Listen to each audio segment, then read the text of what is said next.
ബൈജു, അവിടെ ഇപ്പോൾ കാലാവസ്ഥയിൽ അനുകൂല സാഹചര്യമാണോ? മഴ കുറഞ്ഞോ? ഇപ്പോൾ തെളിഞ്ഞ കാലാവസ്ഥയാണ് എൽദോ. ഈ ഇടയ്ക്ക് ഇടവിട്ട് പെയ്യുന്ന ശക്തമായ മഴയാണ് ഈ തെരച്ചിലിന് നേരിയ തോതിലെങ്കിലും ബുദ്ധിമുട്ടുണ്ടാക്കുന്നത്. പക്ഷേ അത് അപ്പോഴും അതിന് തടസ്സം പൂർണ്ണമായും ഈ രക്ഷാപ്രവർത്തനം നിർത്തുന്ന സാഹചര്യത്തിലേക്ക് വരുന്നില്ല. പക്ഷേ അത് ചെറിയ തോതിൽ ബുദ്ധിമുട്ടുണ്ടാക്കുന്നുണ്ട്. ശക്തമായി വീശിയടിക്കുന്ന കാറ്റും ഒപ്പം ഈ മഴയും ആ സമയത്ത് ഒരു 5-10 മിനിറ്റ് ഇത്തരത്തിൽ അത് തുടർന്നുകൊണ്ടിരിക്കും. പക്ഷെ പിന്നീട് നല്ല തെളിഞ്ഞ കാലാവസ്ഥ, ഇപ്പോൾ നല്ല കാലാവസ്ഥയാണ്, വളരെ അനുകൂലമായ കാലാവസ്ഥയാണ്, സാധാരണ കാലാവസ്ഥയാണ്. ഫുൾ വെയിൽ വന്ന ഒരു സാഹചര്യം തന്നെയാണ് ഉള്ളത് എൽദോ. ഓക്കെ, എന്നാൽ ഗംഗാവലി പുഴയിൽ പരിശോധന തുടരുകയാണ്. ഗംഗാവലി പുഴയിൽ നേവിയുടെ സംഘം, നാവികസേനയുടെ പ്രത്യേക ദൗത്യ സംഘം അവിടെ പരിശോധന നടത്തുന്നു. ബോട്ടുകൾ ലൊക്കേഷനിലേക്ക് പോകുന്ന സാഹചര്യമാണ്. അതായത് ലോറി ഉണ്ട് എന്ന് ഐഡന്റിഫൈ ചെയ്ത ഇടത്തേക്ക്, ലോറി ഉണ്ട് എന്ന് സ്ഥിരീകരിച്ച സ്ഥലത്തേക്ക് രക്ഷാസേനയുടെ നാവികസേനയുടെ ബോട്ടുകൾ അവിടേക്ക് അടുക്കുന്നു. അവിടെ കൂടുതൽ പരിശോധന നടത്തേണ്ട സാഹചര്യമുണ്ട്. നിർണായക ഘട്ടത്തിലേക്ക് എത്തുകയാണ് രക്ഷാദൗത്യം എന്നുള്ളതാണ്. ഊർജിതമായിട്ടുള്ള രക്ഷാദൗത്യം പുരോഗമിക്കുന്നു. നേരത്തെ ബൈജു സൂചിപ്പിച്ചതുപോലെ 2 ബൂം എക്സ്കവേറ്ററുകൾ, ഈ ലോങ് ആം ബൂം എക്സ്കവേറ്റർ ആണ് നിർണായകമായിട്ടുള്ള ഒരു പ്രവർത്തനം നടത്തുന്നത് നിലവിൽ. അപ്പോൾ ആ സാഹചര്യം അതുകൂടി പരമാവധി ഉപയോഗപ്പെടുത്തിക്കൊണ്ടുള്ള ഒരു തെരച്ചിലാണ് ഇപ്പോൾ നടക്കുന്നത്. പുഴയിൽ കൂടുതൽ പരിശോധന, കൂടുതൽ വിലയിരുത്തലുകൾ നടത്തേണ്ട സാഹചര്യമുണ്ട്. അവിടുത്തെ മണ്ണിന്റെ ഗതി, മണ്ണിന്റെ കിടപ്പ്, എത്രത്തോളം ചെളിയുണ്ട് എന്നതുൾപ്പെടെ ഒക്കെ പരിശോധിക്കുന്നു. ഒപ്പം ഈ സ്കൂബ ഡൈവേഴ്സിന് എത്രമാത്രം വിസിബിലിറ്റി കിട്ടും, എത്രമാത്രം ആ ഡൈവിംഗ് ആയാസകരമാണ് എന്നുള്ള കാര്യങ്ങളൊക്കെയാണ് പ്രധാനമായും ആദ്യം വെല്ലുവിളിയായി നിൽക്കുന്നത്. ആദ്യഘട്ടത്തിൽ ഈ അടിയൊഴുക്ക് അതിശക്തമാണ്. ഈ കുത്തിയൊലിക്കുന്ന പുഴ അത് വലിയ തോതിൽ പ്രതിസന്ധി സൃഷ്ടിക്കുന്നുണ്ട് സ്കൂബ ഡൈവേഴ്സിന് പോലും. ഈ കടലാഴങ്ങളിലേക്ക് പോകുന്നവരാണെങ്കിൽ പോലും ഈ നദിയുടെ അടിയിലെ ഒഴുക്ക് അത് വലിയ തോതിൽ പ്രശ്നം സൃഷ്ടിക്കുന്നു എന്നുള്ളതാണ് നേരത്തെ കരസേനയുടെ ഡിഫൻസിന്റെ PRO പോലും നമ്മോട് വ്യക്തമാക്കിയത് അതുൽ. അപ്പോൾ എന്താണെങ്കിലും ഇത്തരം ഒരു സാഹചര്യം നിലനിൽക്കുന്ന ഒരു പ്രശ്നം, ആ സാഹചര്യം അത് സങ്കീർണമാണ്. അതിനെ തരണം ചെയ്ത് മാത്രമേ ഈ രക്ഷാദൗത്യം അത് പുരോഗമിക്കാനും കഴിയുള്ളൂ. എക്സ്കവേറ്റർ ലോങ് ആം ബൂം എക്സ്കവേറ്റർ രണ്ടാമതും അവിടെ എത്തിച്ചിട്ടുണ്ട്. അതിന്റെ പ്രവർത്തനം കൂടി അല്പസമയത്തിനകം ആരംഭിക്കും. അങ്ങനെ 2 എക്സ്കവേറ്ററുകൾ കൂടി ചേർന്ന് മണ്ണ് നീക്കുന്ന പ്രവൃത്തി നടക്കുന്നു. നമ്മൾ കരുതുന്നതിനും അപ്പുറത്തേക്കുള്ള ഒരു മണ്ണ് വീഴ്ചയാണ് അവിടെ ഉണ്ടായത്. അത്രമാത്രം മൺകൂന അവിടേക്കുണ്ട്. ആ കുത്തിയൊലിക്കുന്ന പുഴയുടെ മുകളിലേക്ക് എത്രമാത്രം മണ്ണ് വീണാലാണ് അവിടെ അത്തരത്തിലൊരു മൺതിട്ട ഉണ്ടാകുക എന്ന് നമുക്ക് ഊഹിക്കാമല്ലോ. അവിടെ ഒരു കടയുണ്ടായിരുന്നു. ആ കടയോട് ചേർന്നുള്ള ഭാഗത്താണ് ഈ അപകടവും നടന്നത്. നമുക്കറിയാവുന്നതുപോലെ എല്ലാവരും ഈ ദൂര യാത്ര നടത്തുന്ന ലോറി ഡ്രൈവർമാർ, ട്രക്ക് ഡ്രൈവർമാർ അവിടെ വാഹനങ്ങൾ ഒതുക്കിയിട്ട് ആ കടയിൽ പോയി ചായ കുടിക്കുക, ഭക്ഷണം കഴിക്കുന്ന ഒരു രീതിയൊക്കെ ഉണ്ട്. സ്ഥിരമായി യാത്ര ചെയ്യുന്നവരുടെ ഒരു സ്ഥിരം വിശ്രമ കേന്ദ്രം കൂടിയാണത്. അത്തരത്തിലാണ് ആ വിശ്രമ കേന്ദ്രമായി അർജുനും ആ ഷിരൂരിലെ ആ ഇടത്തെ തിരഞ്ഞെടുത്തത്. നേരത്തെയും അവിടെ മണ്ണിടിഞ്ഞ വീണ സാഹചര്യമായിരുന്നുവെങ്കിൽ പോലും ഇത്രമാത്രം വലിയൊരു ദുരന്തം പ്രതീക്ഷിച്ചിരുന്നില്ലല്ലോ നമ്മുടെ അർജുനും.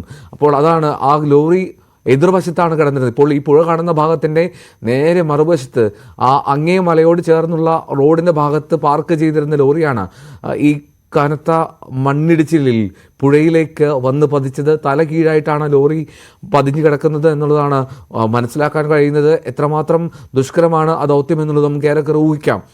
എന്നാലും അല്പസമയത്തിനകം തന്നെ അതിൽ നിർണായക വിവരം നമ്മളെ തേടി എത്തുമെന്നുള്ള പ്രതീക്ഷയും നമുക്കുണ്ട്. കൂടുതൽ വിവരങ്ങൾ അവിടെ നിന്ന് ലഭ്യമാകുമെന്നുള്ള പ്രതീക്ഷ നമുക്കുണ്ട്. കാരണം പ്രതീക്ഷയോടെ കാത്തിരിക്കുകയാണ് നമ്മൾ. 10 ദിവസമായി ആ രക്ഷാദൗത്യത്തിൽ നമ്മൾ ഒപ്പം ചേർന്ന് നിൽക്കുന്നു. ആ രക്ഷാദൗത്യത്തിൻ്റെ ഓരോ ഘട്ടത്തിലും നമ്മൾ ആ ടീമിനൊപ്പം ഉണ്ടായിരുന്നു.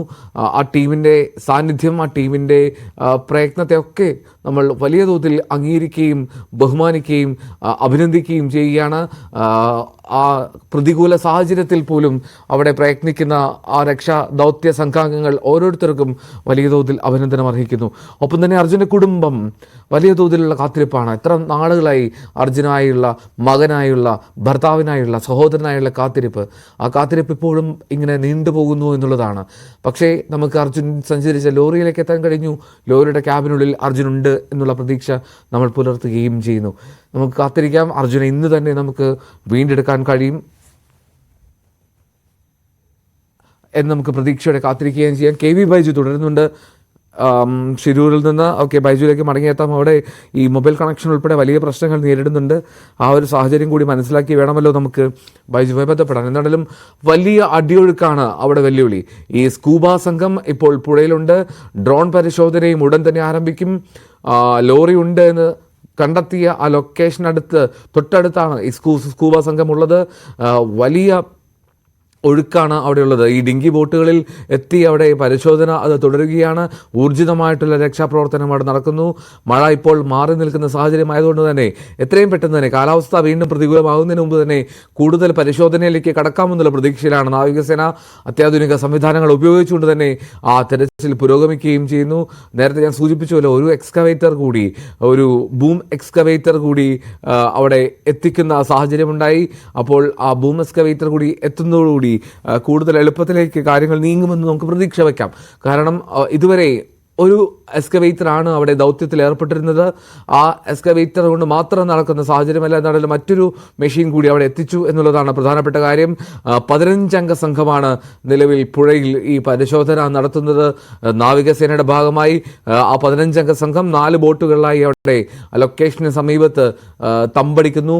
ഈ ഡിങ്കി ബോട്ടുകൾ, അതായത് ഈ നാവികസേനയുടെ പ്രത്യേകം സജ്ജീകരിച്ച ബോട്ടുകളിലാണ് അവർ ആ ലൊക്കേഷനിൽ നിൽക്കുന്നത്.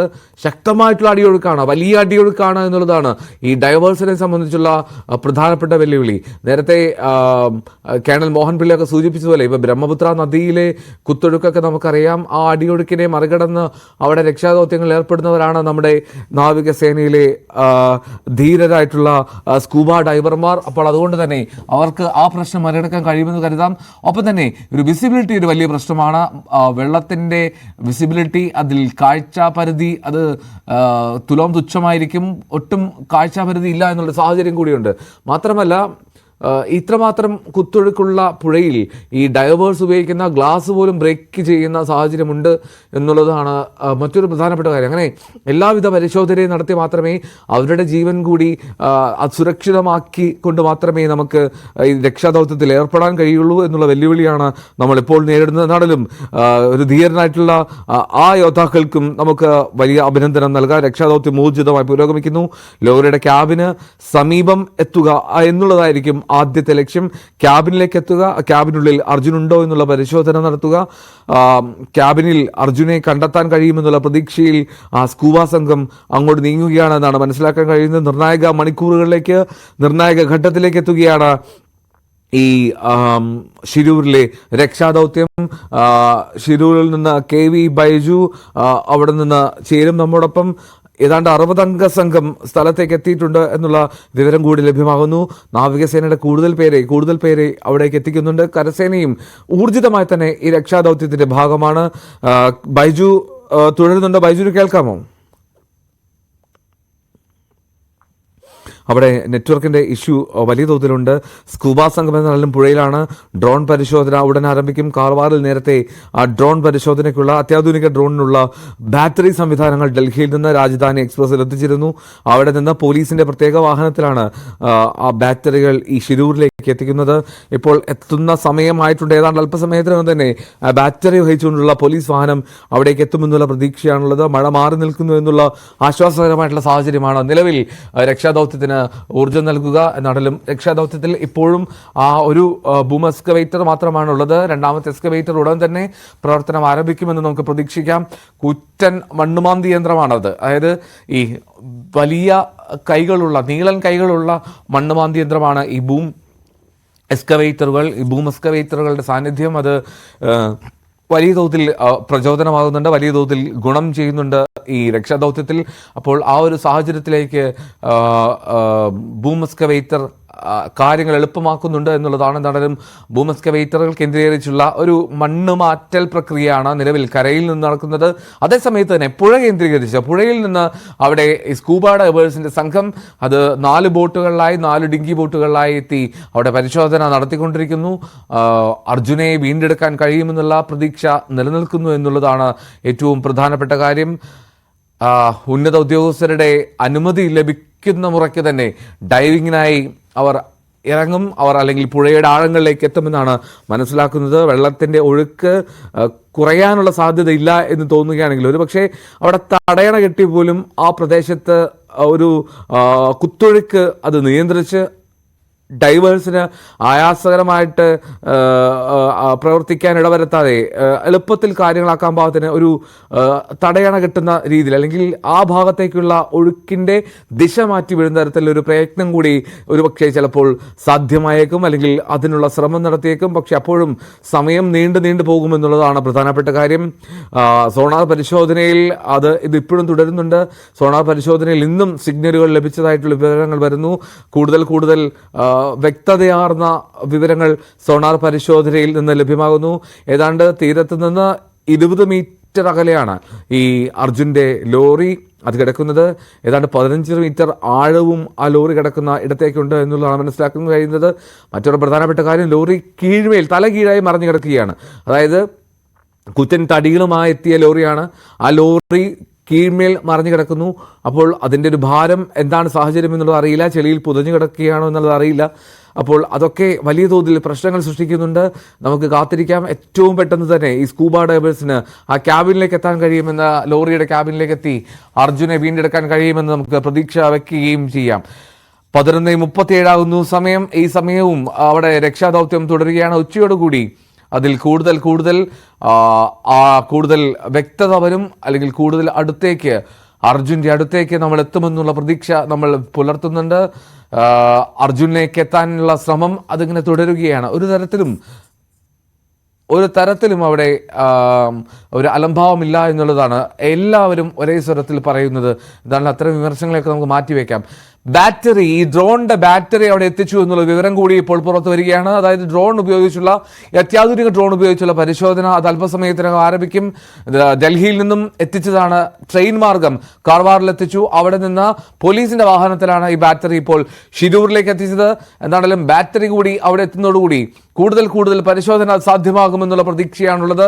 കൂടുതൽ ശാസ്ത്രീയ അത്യാധുനിക പരിശോധനയിലേക്ക് കാര്യങ്ങൾ എത്തുമെന്നുള്ള പ്രതീക്ഷ വയ്ക്കുകയും പുലർത്തുകയും ചെയ്യുന്നു. അല്പസമയത്തിനകം തന്നെ ബാറ്ററി ഉപയോഗിച്ച് ആ ഡ്രോൺ പറത്തി ആധുനിക സംവിധാനങ്ങൾ ഉപയോഗിച്ചുകൊണ്ടുള്ള ഒരു പരിശോധന അത് സാധ്യമാകുമെന്നുള്ള വിലയിരുത്തലേക്ക് കാര്യങ്ങൾ എത്തുന്നു. ഡൽഹിയിൽ നിന്ന് എത്തിച്ച ആ ഡ്രോണിനായിട്ടുള്ള ബാറ്ററികൾ കാർവാറിൽ നിന്ന് ഇപ്പോൾ ഷിരൂരിലുണ്ട്. അർജുനെ തേടിയുള്ള യാത്ര അത് തുടരുകയാണ്. അർജുനെ തേടിയുള്ള പ്രയത്നം അത് തുടരുന്നുകൊണ്ടേയിരിക്കുകയാണ് ഷിരൂരിൽ.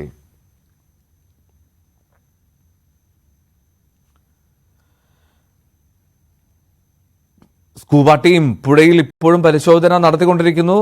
ഞാൻ ആദ്യം സൂചിപ്പിച്ചതുപോലെ കരയിൽ നിന്നും പുഴയിൽ നിന്നും ഒരേപോലെ പ്രയത്നങ്ങൾ നടക്കുന്നുണ്ട്. നാവികസേന അംഗങ്ങളുടെ നേതൃത്വത്തിലാണ് പുഴയിലിറങ്ങി അവിടെ പരിശോധന നടക്കുന്നത്. നമ്മൾക്ക് ഊഹിക്കാൻ കഴിയുന്നതിനപ്പുറമുള്ള ഒരു ഒഴുക്ക് ആ പുഴയിലുണ്ട്. വലിയ തോതിൽ ഏതാണ്ട് 300 മീറ്ററിലേറെ വീതിയുള്ള ഒരു പുഴയാണത്. ആ പുഴയിൽ കുത്തിയൊലിച്ചെത്തുന്ന ചെളി, വലിയ കല്ലുകളൊക്കെ ഉണ്ട് എന്നുള്ളതാണ്. അപ്പോൾ ആ സാഹചര്യങ്ങളൊക്കെ മുൻകൂട്ടി കണ്ടുകൊണ്ടുള്ള രക്ഷാപ്രവർത്തനമാണ്, ദൗത്യമാണ് നടക്കുന്നത്. ആ ദൗത്യത്തിൽ ഏർപ്പെടുന്ന സംഘാംഗങ്ങളുടെ ഒരു ശ്രമകരമായിട്ടുള്ള പ്രയത്നമാണ് ഇപ്പോൾ അവിടെ നടക്കുന്നത് എന്നുള്ളതും എടുത്തു പറയണം. എന്തായാലും അർജുനെ തേടിയുള്ള യാത്ര തുടരുന്നു. അർജുനായുള്ള കാത്തിരിപ്പ് തുടരുകയാണ്. ആ ലോറിയിലേക്ക് ഇപ്പോഴും ആ എക്സ്കവേഷൻ എത്തിയിട്ടില്ല എന്നുള്ളതാണ് പ്രധാനപ്പെട്ട കാര്യം. ലോറിയുടെ ഒരു ഭാഗം പോലും നമുക്ക് കാണാനുള്ള സാഹചര്യമില്ല. കാരണം 15 അടി താഴ്ചയിലാണ് ലോറി നിലവിലുള്ളത് എന്നുള്ളതാണ് നമുക്ക് ആ സോണാർ സിഗ്നലിൽ നിന്നും ലഭ്യമാകുന്ന വിവരം. ഏതാണ്ട് പുഴയിൽ നിന്ന് 20 മീറ്റർ അകലെ അത്രയും ദൂരത്തേക്ക് ആ ലോറി വന്ന് പതിച്ചിട്ടുണ്ട്. അത്രമാത്രം ശക്തമായിട്ടുള്ള ഒരു മണ്ണിടിച്ചിലാണ് അവിടെ നേരിട്ടത് എന്ന് നമുക്ക് ഏറെക്കുറെ വ്യക്തമാകുകയും ചെയ്യുന്നുണ്ട്. മാത്രമല്ല ഈ കാലാവസ്ഥ പ്രതികൂലമാകുന്നതാണ് മറ്റൊരു പ്രധാനപ്പെട്ട കാര്യം. കാലാവസ്ഥ അനുകൂലമാകുന്നതോടുകൂടി തെരച്ചിൽ കൂടുതൽ ഊർജിതമാകുന്നുണ്ട്. ഇപ്പോൾ മഴ മാറി നിൽക്കുന്ന സാഹചര്യമാണ്. ഇപ്പോൾ നിലവിൽ മഴ പെയ്യുന്നില്ല എന്ന് KVY തൊട്ട് മുമ്പ് അവിടുന്ന് റിപ്പോർട്ട് ചെയ്യുകയും ചെയ്തിരുന്നു. എന്നാലും രക്ഷാദൗത്യം അത് തുടർന്നുകൊണ്ടേയിരിക്കുകയാണ്. ഷിരൂരിൽ അർജുനെ തേടിയുള്ള രക്ഷാദൗത്യം ഇപ്പോഴും തുടർന്നുകൊണ്ടേയിരിക്കുന്നു. മണിക്കൂറുകൾ നീണ്ട രക്ഷാദൗത്യമാണ്. ആ ബോട്ടുകൾ 4 ബോട്ടുകളാണ്. ഈ നാവികസേന ഉപയോഗിക്കുന്ന ഡിങ്കി ബോട്ടുകളിൽ അവർ 4 ടീമായി തിരിഞ്ഞ് പുഴയിൽ ആ ലൊക്കേഷൻ കേന്ദ്രീകരിച്ച് അവിടെ ലോറിയുണ്ട് എന്ന് നമ്മൾ കണ്ടെത്തിയ ആ ലൊക്കേഷനിലേക്ക് അതിനു ചുറ്റുമാണ് ഇപ്പോൾ പരിശോധന. രണ്ടാമത്തെ എക്സ്കവേറ്ററും സ്ഥലത്തെത്തിയിട്ടുണ്ട്. ആ രണ്ടാമത്തെ എക്സ്കവേറ്റർ ഉപയോഗിച്ചുള്ള പരിശോധനയും അല്പസമയത്തിനകം ആരംഭിക്കും. രണ്ട് എക്സ്കവേറ്ററുകൾ ഒരേ സമയം ജോലിയിൽ ഏർപ്പെടുന്നതോടുകൂടി കൂടുതൽ പെട്ടെന്ന് ദൗത്യത്തിലേക്ക് എത്താൻ കഴിയുമെന്നുള്ള പ്രതീക്ഷയുണ്ട്. ആ പ്രതീക്ഷയിലേക്കാണ് നമ്മൾ ഉറ്റുനോക്കുകയും ചെയ്യുന്നത്.